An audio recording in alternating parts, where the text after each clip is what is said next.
Good morning.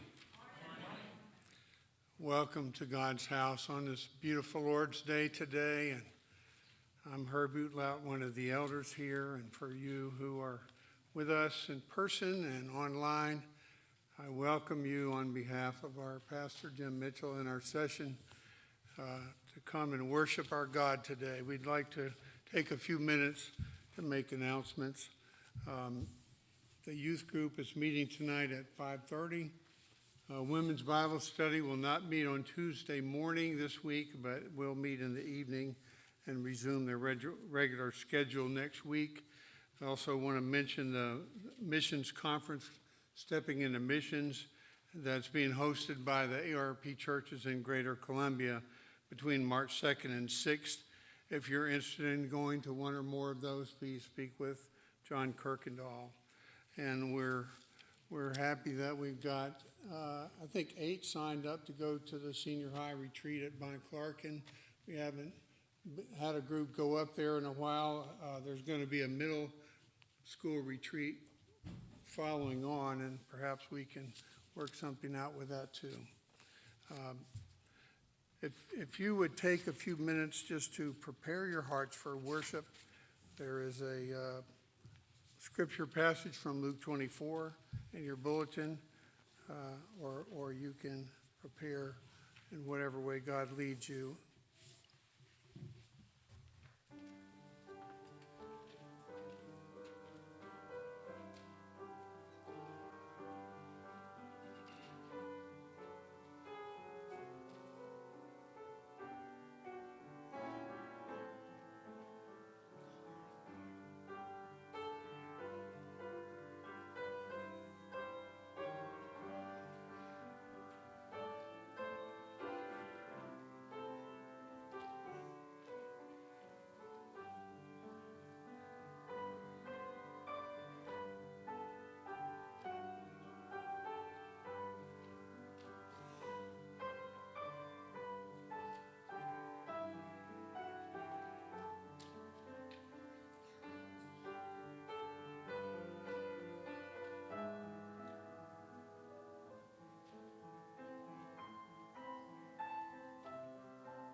Our call to worship this morning is taken from Psalm 46. If you would like to read along in your bulletin or in your copy of God's Word. The title in my copy of God's Word here is God is Our Fortress. The preliminary is to the choir master of the sons of Korah, according to Alamoth, a song. God is our refuge and strength, a very present help in trouble. Therefore we will not fear, though the earth gives way, though the mountains be moved into the heart of the sea, though its waters roar and foam, though the mountains tremble at its swelling. Selah. There is a river whose streams make glad the city of God, the holy habitation of the Most High. God is in the midst of her, she shall not be moved. God will help her when morning dawns. The nations rage, the kingdoms totter, he utters his voice, the earth melts. The Lord of hosts is with us, the God of Jacob is our fortress, Selah. Come, behold the works of the Lord, how he has brought desolations on the earth. He makes wars cease to the ends of the earth.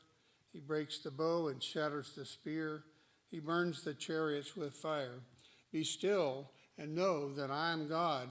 I will be exalted among the nations. I will be exalted in the earth. The Lord of hosts is with us. The God of Jacob is our fortress. Selah. Well, God is in his heavens, and he does whatever he pleases. It is our responsibility as his creatures to give him the worship that he is due. So we will attempt to exalt him and begin using Trinity hymnal number 296, All Hail the Power of Jesus' Name, If you would stand and let's sing.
Let us pray.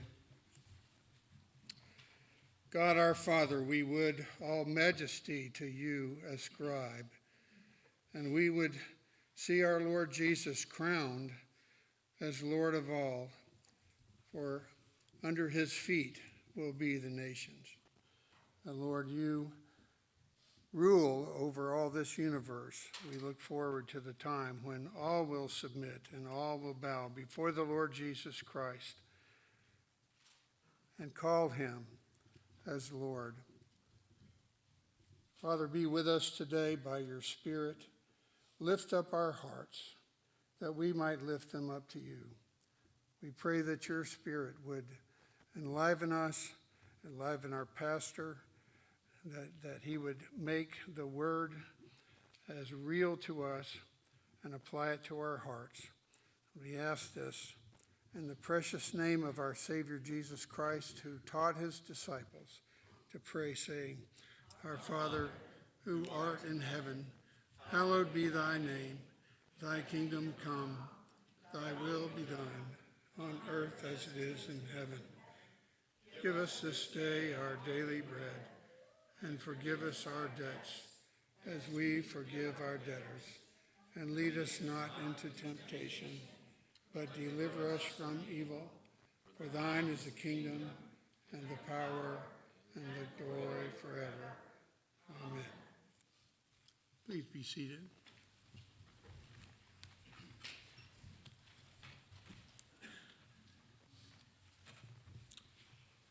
As we come to worship a holy God, it is appropriate for us to confess our sins. And we have a confession of sin in the bulletin. It's taken from Psalm 51. Let's read it together. Have mercy on me, O God, according to your steadfast love, according to your abundant mercy, blot out my transgressions. Wash me thoroughly from my iniquity, and cleanse me from my sin. For I know my transgressions, and my sin is ever before me. Purge me with hyssop, and I shall be clean. Wash me, and I shall be whiter than snow. Let me hear joy and gladness. Let the bones that you have broken rejoice. Hide your face from my sins, and blot out all my iniquities. Create in me a clean heart, O God, and renew a right spirit within me. Cast me not away from your presence, and take not your Holy Spirit from me. Restore to me the joy of your salvation, and uphold me with a willing spirit. God hears our prayers through our intercessor, the Lord Jesus Christ. He is gracious. His loving kindness is forever. And he assures us that when we confess our sins, that he will forgive us. The assurance of pardon today is from 1 Peter 2, verses 22 to 25 in your bulletin. He committed no sin, neither was deceit found in his mouth. When he was reviled, he did not revile in return. When he suffered, he did not threaten, but continued entrusting himself to him who judges justly. He himself bore our sins in his body on the tree, that we might die to sin and live to righteousness. By his wounds you have been healed, for you were straying like sheep, but have now returned to the shepherd and overseer of your souls. Now please stand and let's read our confession of faith, taken from the Heidelberg Catechism, question 70. And I'll ask the question and we will read the response together. What does it mean to be washed with Christ's blood and spirit? To be washed with Christ's blood means that God, by grace, has forgiven our sins because of Christ's blood poured out for us in his sacrifice on the cross. To be washed with Christ's Spirit means that the Holy Spirit has renewed and sanctified us to be members of Christ, so that more and more we become dead to sin and live holy and blameless lives. Please be seated. Will the children come forward for the children's sermon by Elder Joel Reed?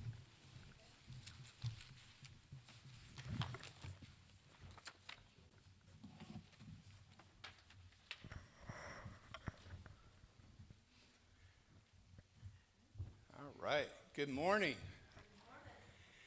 So, in the scripture reading today, you're going to hear a big word, repent. Do you know what repent means? I know, it's kind of a tough one, because sometimes we think of repent as saying I'm sorry and moving on. But repentance means saying you're sorry, but turning away from it so that you don't do it again. Now, to give you an example, I'm going to put my father-in-law, Mr. VP, on the spot, because when he was a kid, he one time called somebody a fool. And his mother was not very happy with him for calling that person a fool. And she turned him to the Bible, to Matthew chapter 5, verse 22. And when you get a chance, take a look at it. But he read that scripture, and you know what? He, to this day, has not called anybody a fool. His mom taught him the importance of looking into God's word to realize when you've sinned and to turn away from it so that you don't do it again. He is a great example of what repentance means. Let's pray. Dear Heavenly Father, we thank you that you loved us enough that when we do sin, you give us the ability to repent with your help, to turn away from those things that displease you. We pray that you would give us your heart, that you would make us aware of those things in our lives that we need to turn away from that displease you. In Jesus' name we pray. Amen.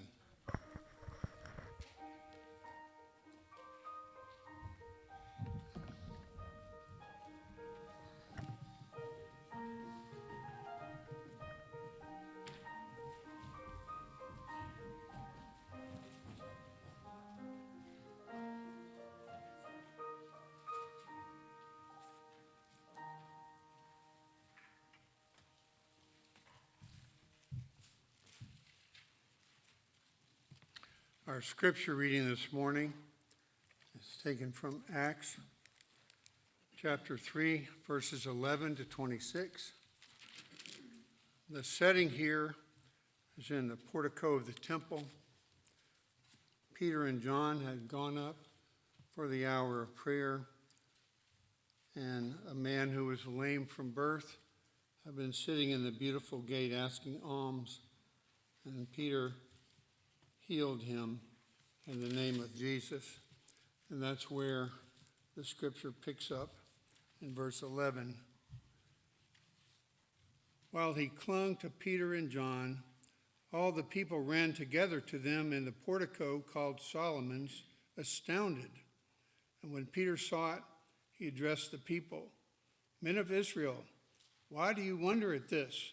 Or why do you stare at us as though by our own power or piety we have made him walk? The God of Abraham, the God of Isaac, and the God of Jacob, the God of our fathers, glorified his servant Jesus, whom you delivered over and denied in the presence of Pilate when he had decided to release him. But you denied the holy and righteous one and asked for a murderer to be granted to you. And you killed the author of life, whom God raised from the dead. To this we are witnesses, and his name, by faith in his name, has made this man strong whom you see and know, and the faith that is through Jesus has given this man his perfect health in the presence of you all. And now, brothers, I know that you acted in ignorance, as did also your rulers. But what God foretold by the mouth of all the prophets, that his Christ would suffer, he thus fulfilled.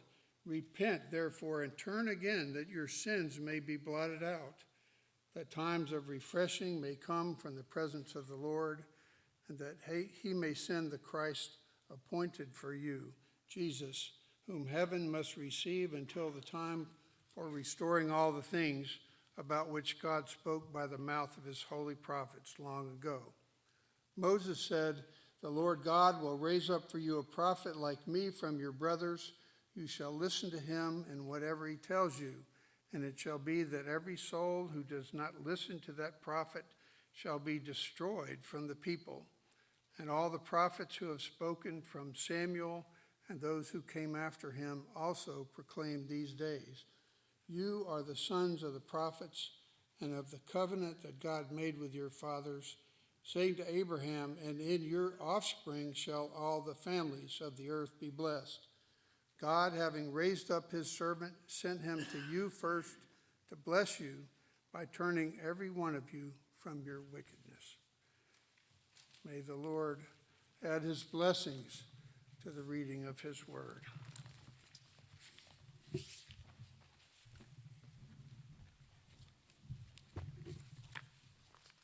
And let us bow before the Lord once again in prayer.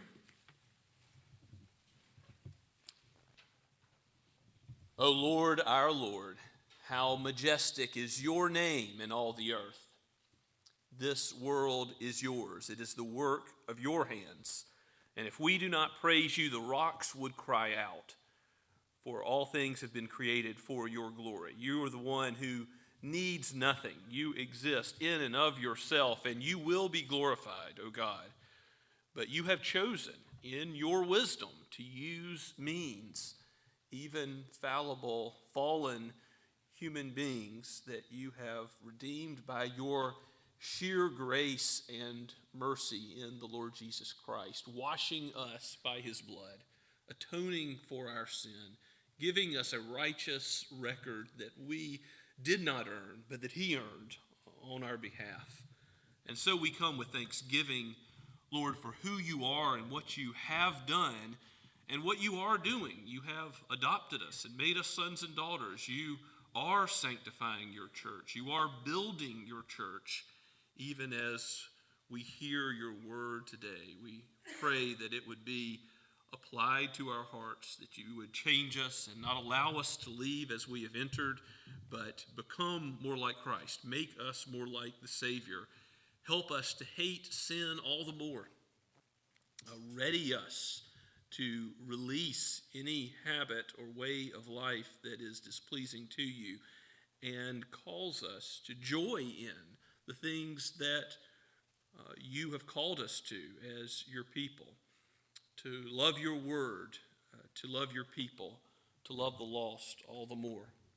Help us, Father, as we seek to do your will as a church. Help those you've called to be elders and deacons. Help all those who are part of ministry, on the ministry teams of this church as they are reconstituted. Lord, help us as a flock as we seek to show hospitality to our neighbors, as we seek to love them. Give us wisdom, give us meekness and humility as we share the gospel. Let us cause no unnecessary offense, but also let us speak the truth.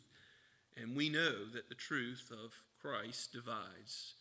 We know that we will be persecuted for his sake, and yet give us boldness, protect us from the evil one, even if that would mean that we would suffer here in this life. But we do pray that you would sustain us, give us perseverance to the end. Give us revival in our own hearts, in our own midst, in this place, in Summerville.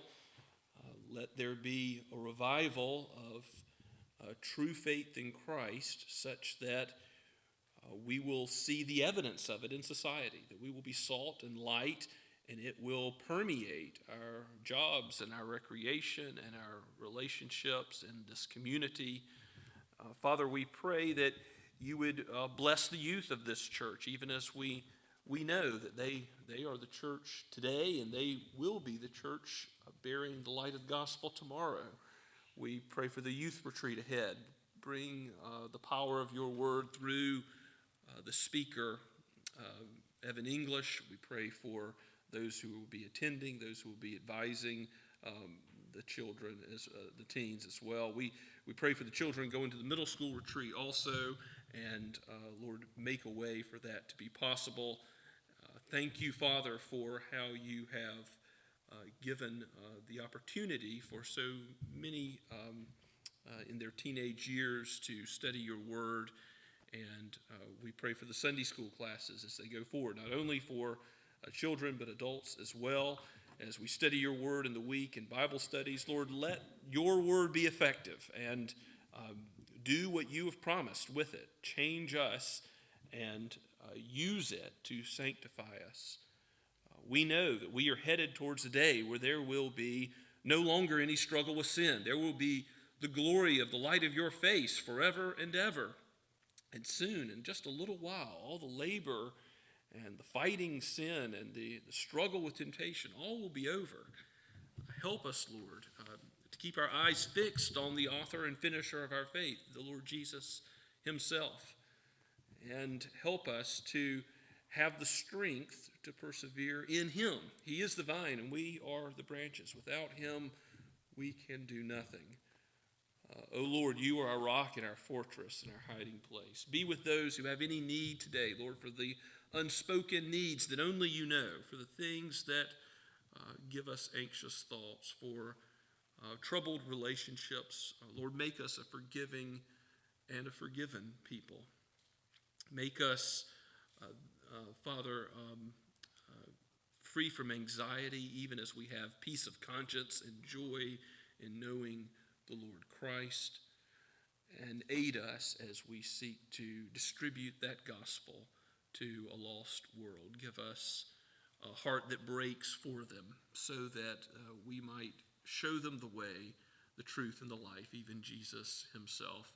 Lord, be with every person in authority, for you have placed them there. We ask that you would make them those who would commend good works and prevent evil. We pray for presidents and prime ministers. We think of the world over and all the injustice that still reigns, and yet thank you, Father, for the order that does exist. And we know that perfect order is coming soon. Soon every sin will be corrected. There will be nothing, no injustice left uncorrected in the new heavens and the new earth. And we take great comfort in that, in the justice of Christ's future judgment. And even as we consider that future, we ask that more and more you might bring about here in this world what is pleasing to you. Lord, we long to see the unborn protected. We long to see human lives made in your image, regardless of location or age, even if those lives are small and but a few cells. We long to see them honored as your word calls us to. Indeed, as all rationality and science and sense calls us to. Let this be true in our own day and age, that we would see it before much more time has passed. Lord, we mourn the loss of life, the injustice that has gone on, and we cry out, how long, O Lord? And knowing that you are a God who does good, and you are a God who does not delight in evil. Father, we thank you that you have forgiven all of our sins, that you have called us to be your own, and we pray for those who have even persecuted your church, those who have afflicted your people. We think of those on the mission field the world over, and in many places your servants are treated with more contempt than here. We thank you for the freedom we have to worship openly, and know that in many places it is not so. But even those who persecute your church, Lord, we pray that you would turn them, cause them to repent, and draw them to yourself. Even those who would hunt down Christians in gatherings which are underground in places like China, that you would give them the Holy Spirit, the new birth, redeem their souls as your grace alone can do. Lord, if there are any who have not yet trusted in Christ, who are hearing this message today from your word, whether here or online, we pray, Father, that you would use your word, if not to sanctify your people, including that, but also convert the lost. We pray that you would draw to Jesus for the first time those who are still living for themselves, for they have not yet trusted in the one mediator between God and man, the Lord Jesus Christ, alone for salvation. Draw them to yourself, for we pray all this in his holy name. Amen. As we continue to worship this morning, let us sing together In Christ Alone, Blue Book number 7.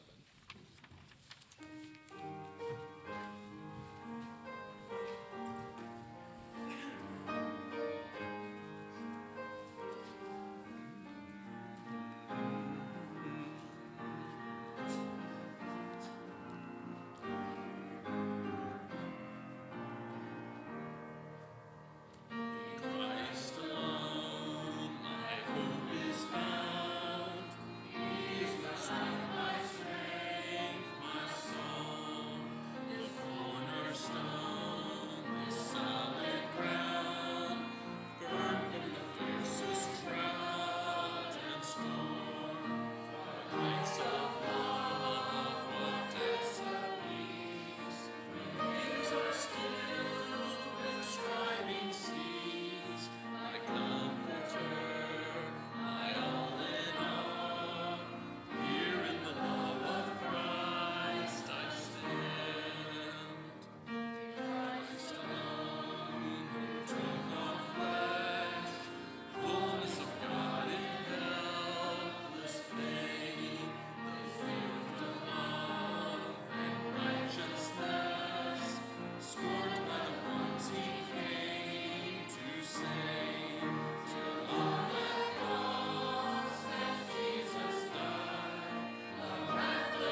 Let's pray. Father, Son, and Holy Spirit, you are good, and you have shown your goodness and love to us chiefly in giving us Christ, your only beloved Son, that he would lay down his life for his sheep, to call sinners his friends. What mercy outpoured, what grace bestowed. Help us to live as you have called us, lives of thanksgiving, lives of praise, lives of sacrifice, even sacrificial love to others, given all that Christ has given to us by sacrificing his own lifeblood. We thank you, Father, for this opportunity to give you tithes and offerings. We thank you, Lord, for the gifts and talents you have bestowed on us from on high. Aid us to use them for your glory. We ask in Jesus' name, amen.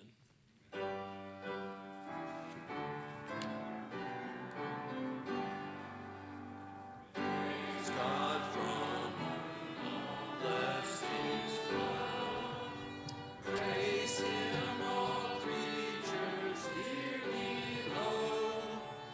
Praise him above the heavenly host.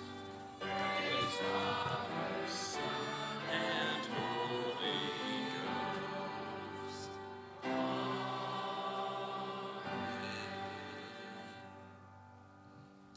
Please be seated and take your copy of God's Word and turn with me to Luke chapter 12. We'll start at verse 49 in Luke 12 and move on through the 13th chapter to verse 9. If you recall, last week, Jesus has just been explaining through the use of parables that we must be ready for his second coming. Even while he is there at his first coming, he is preparing his disciples for living in the last days as we do, when the very next event is that he is going to return in power and glory and judgment.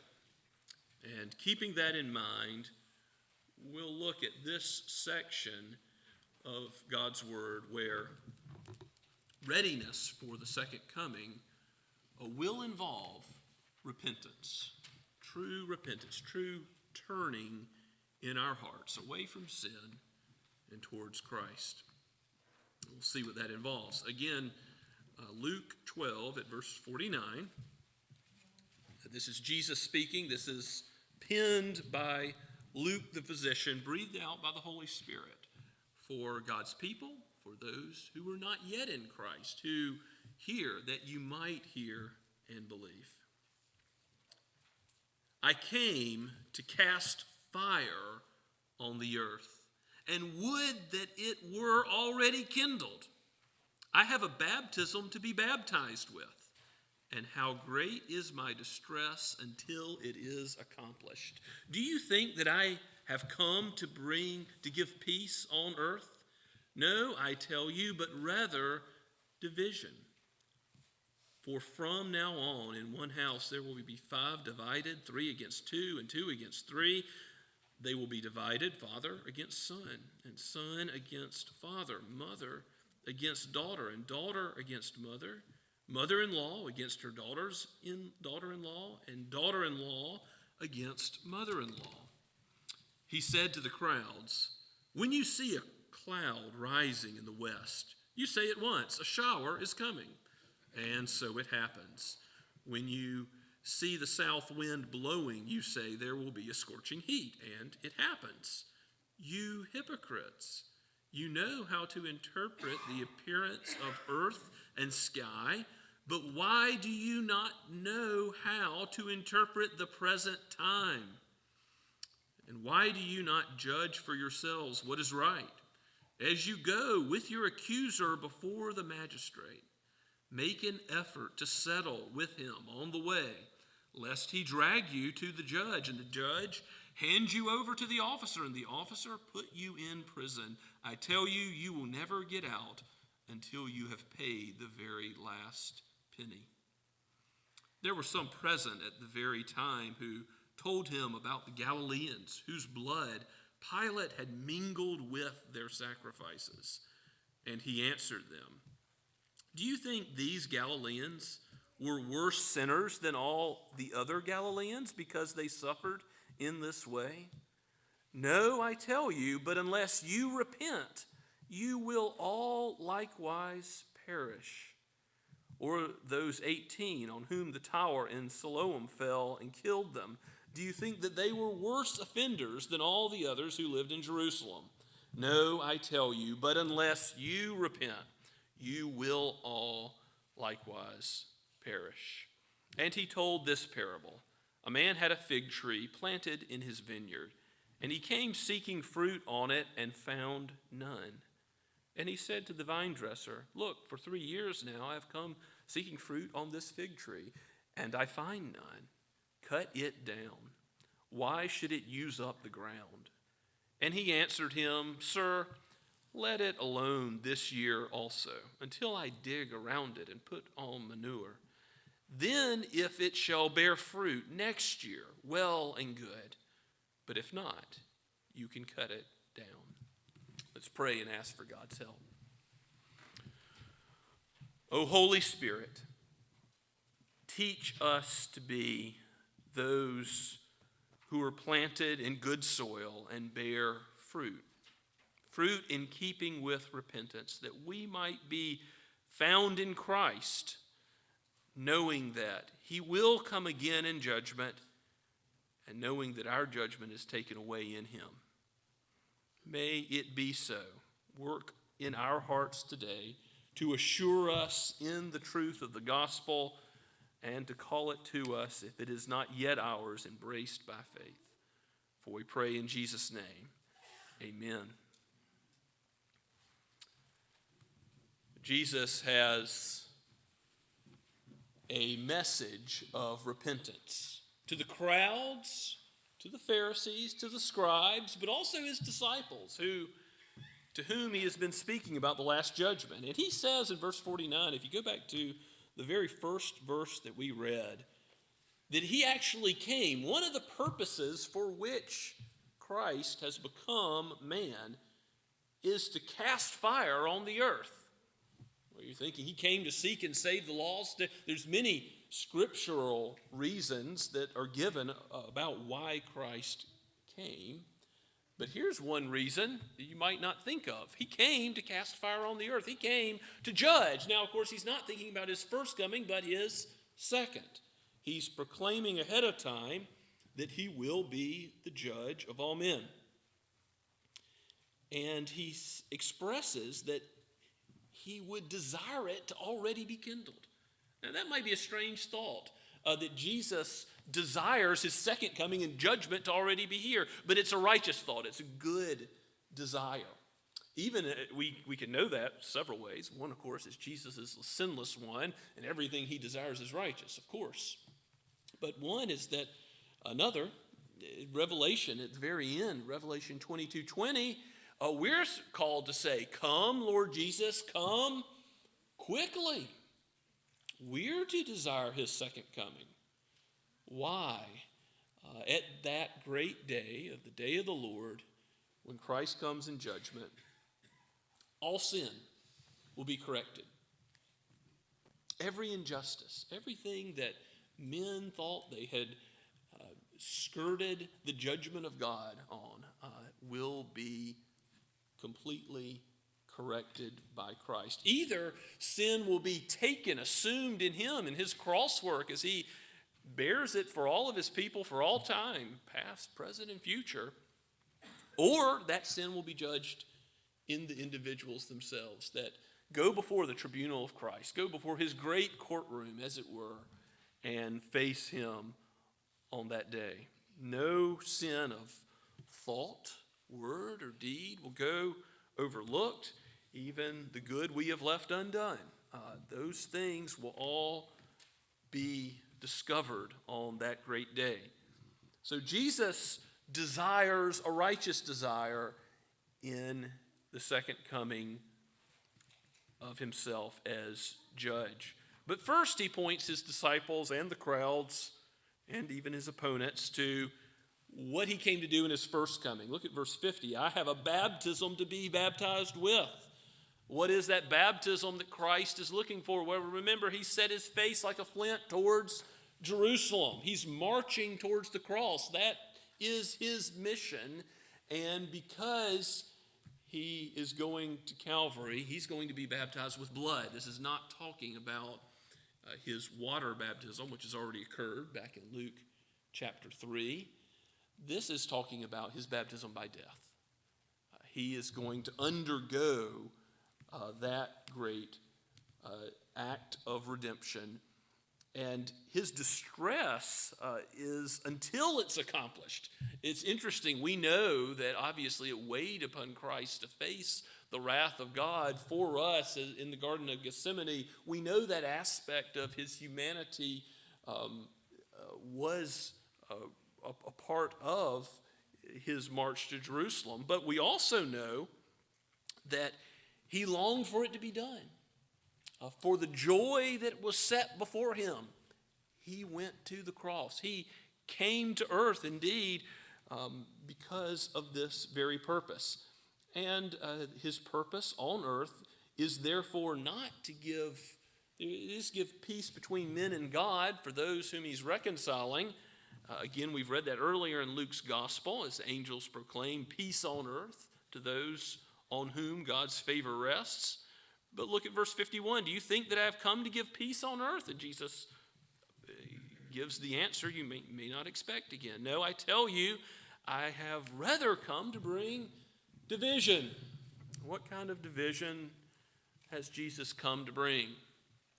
Well, he uses examples of families that will be divided in various relationships.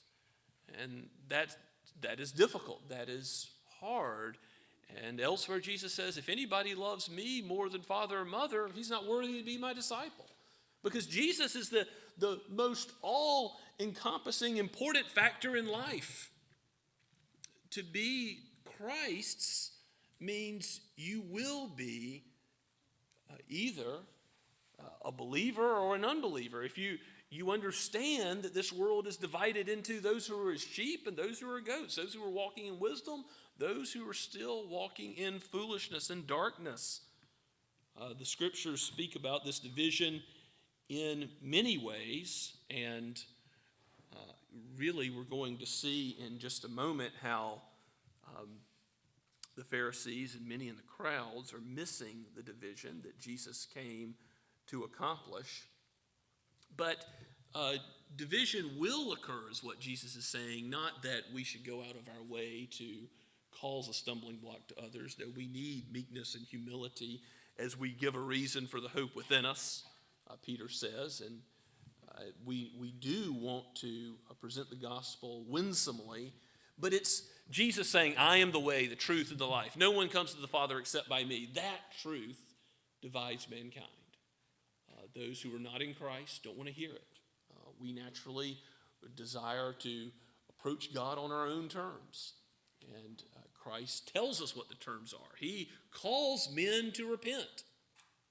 And that means admitting that what we do is displeasing to God, confessing our sin, and turning away from it. And so the subject of repentance is really throughout the various sections of text we'll be looking at today.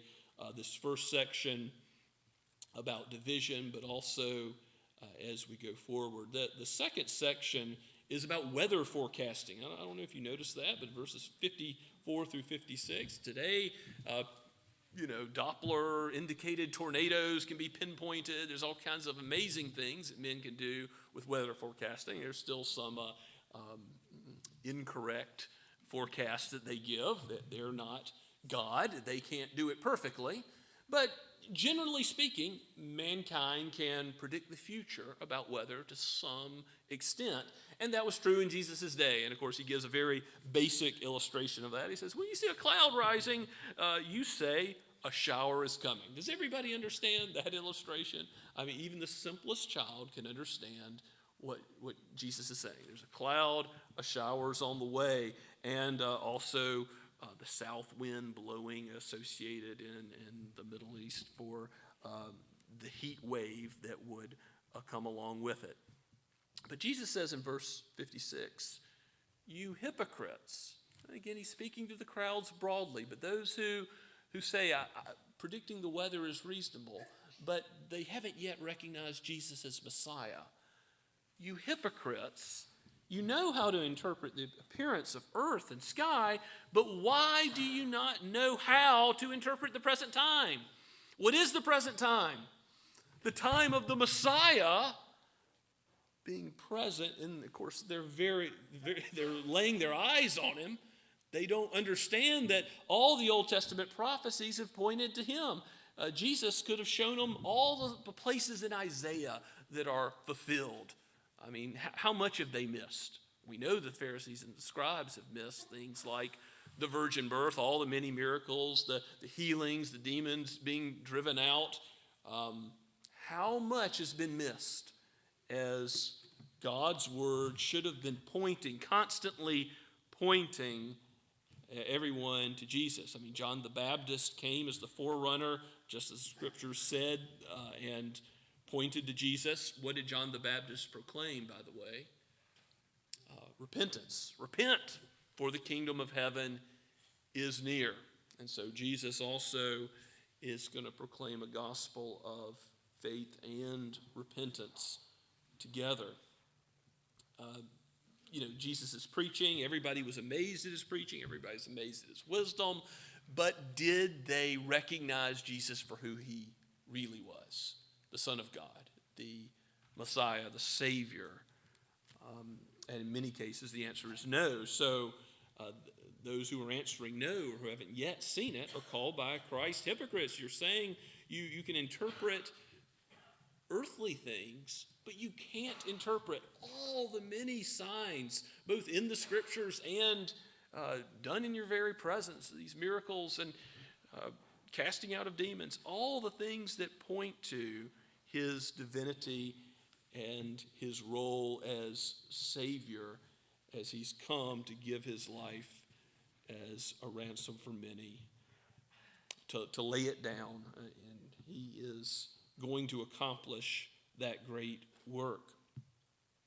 Now, the third section that we look at in verses 13, 1 through 5, is a famous text about how Jesus calls all of us to repent or to know that we will perish. Now, not perish in an earthly way, but eternally. As he's already spoken, we ought to fear God, the one who cannot just destroy the body, but can cast the soul into hell. He understands that there is an everlasting aspect of our humanity. We have a soul that will never die. We will be with God forever in a heavenly reward or in hell and punishment and separation from his good pleasure. So Jesus uses this talk that's going on, it looks like, in verse 1 of chapter 13. There were some present at the very time who told him about the Galileans whose blood Pilate had mingled with their sacrifices. Now, we don't know a lot about this, but apparently Pilate had very, in a way that's obviously sinful and evil, mingled the blood of these Galileans with their sacrifices they were offering at the temple. What murderous persecution, and obviously that was a suffering unto death. And Jesus says, do you think that these Galileans were worse sinners than other Galileans because they suffered in this way? In other words, is suffering befalling someone a tragedy, an index of how much they have sinned? And he says, no. No, I tell you, but unless you repent, you will all likewise perish. And then Jesus uses another illustration of another recent tragedy that had occurred, or those 18 on whom the tower in Siloam fell and killed them. Do you think that they were worse offenders than all the others that live in Jerusalem. And again, Jesus says, no. The man who was born blind, was he a sinner? Is that why the blindness afflicted him? No. The book of Job teaches us this, that sometimes the righteous suffer. It's not necessarily the case that God is punishing someone for specific sin by any calamity befalling them. And yet, Jesus is not saying here that all sins are equal in the sense of equally heinous. This is a point where I think it's very clear in the scriptures. Jesus talks about weightier matters of the law. He talks about greater and lesser judgment that will come. And yet, there's an aspect of our sin that is equal. And it's this: every single sin that we commit, whether it's a small sin or a great sin, whether it's thinking a murderous thought or actually going out and committing murder, whether it's lust in the heart or going out and committing adultery, these things are all equal in this way. They all merit the wrath of God forever. Why? Because God is holy. Holy, holy, holy is the Lord God Almighty, who was and who is to come. That's what the angels proclaim, and it's true. If we sin against God, then the nature of the offense has to do with the one offended. And God is completely holy and distinct from evil. His goodness cannot be in the presence of any evil, however minute. And even the smallest sin is completely irreconcilable with his character. So it is that Jesus says, be aware.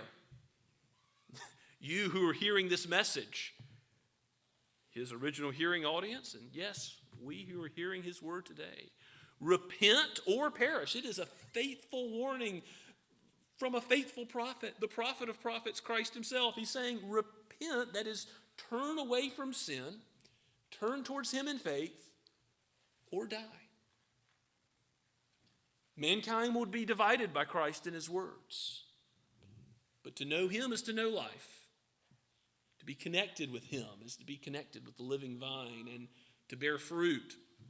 There will be fruit that is in keeping with repentance. John the Baptist talked about that as well. If you truly are sorrowful for sin, if you are truly turning away from it, hating it, in time, that means you're going to show evidence of that new purposing. But the turning away from sin and to Christ, that can be done in a moment. The fruit comes later. Obviously, it's connected, but it's a distinct concept. Don't think that the fruit is repentance. Don't think, I can't repent till later I do some good works to show. No, you will display your repentance and its truth by the fruit, by the Holy Spirit's help. In Galatians 5, you've got that list of the fruit of the Spirit: love, joy, peace, and all the rest. You've got also before that a list of the fruit of the flesh, what the fruits of not repenting look like.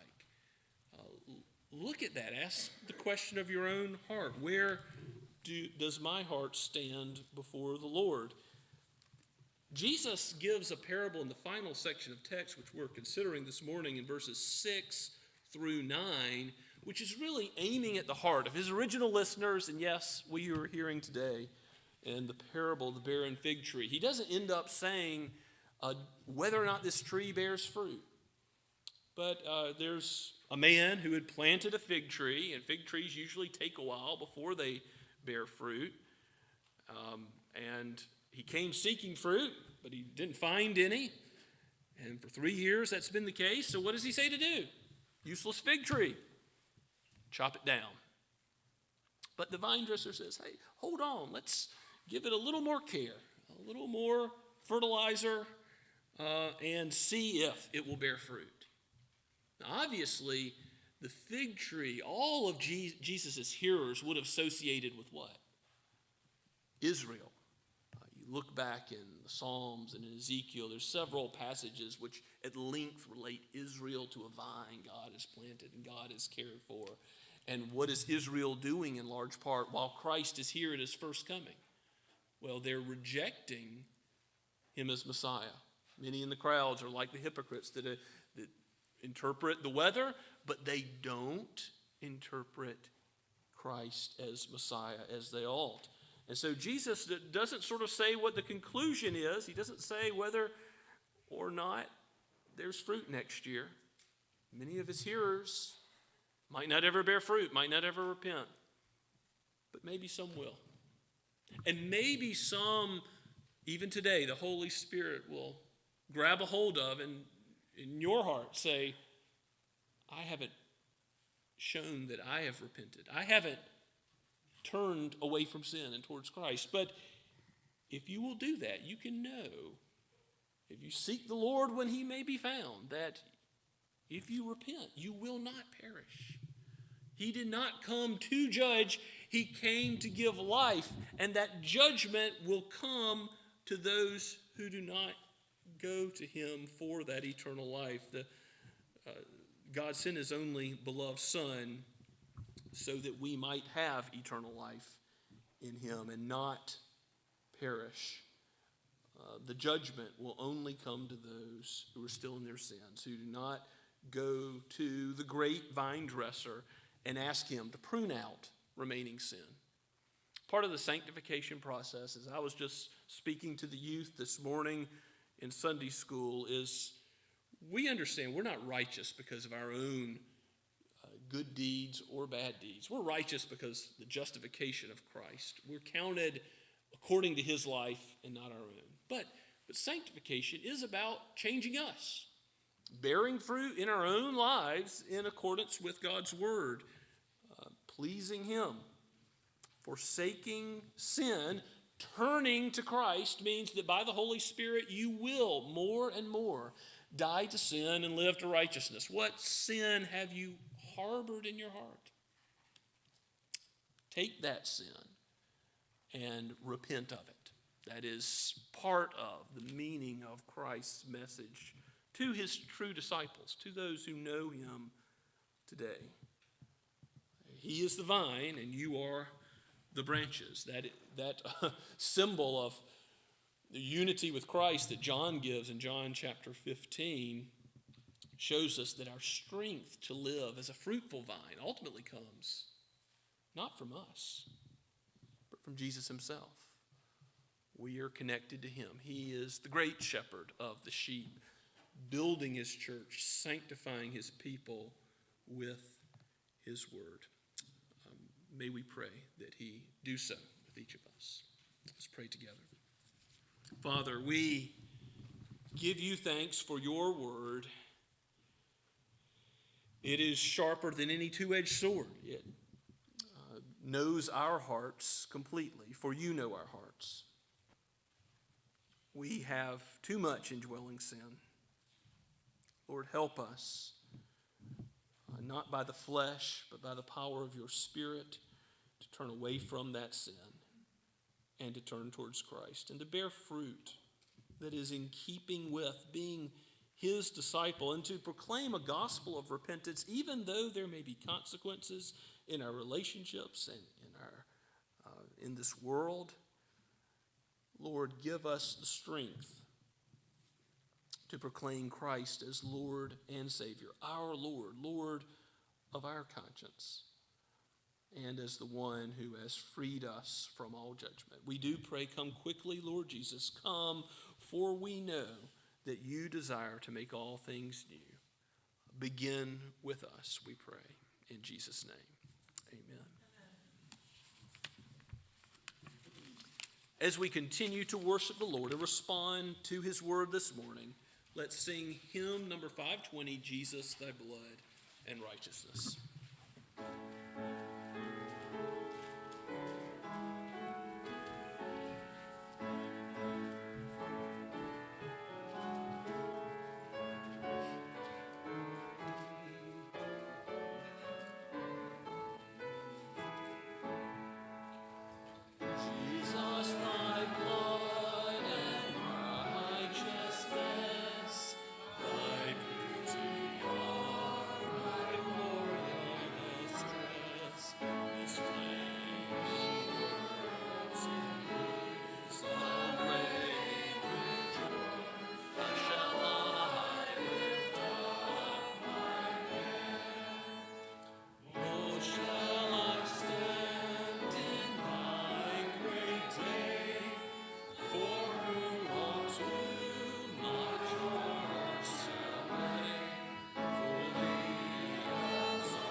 People of God, go with the Lord's blessing. Now may the God of peace, who brought again from the dead our Lord Jesus, the great shepherd of the sheep, by the blood of the eternal covenant, equip you with everything good that you may do his will, working in us that which is pleasing in his sight, through Jesus Christ, to whom be glory forever and ever. Amen.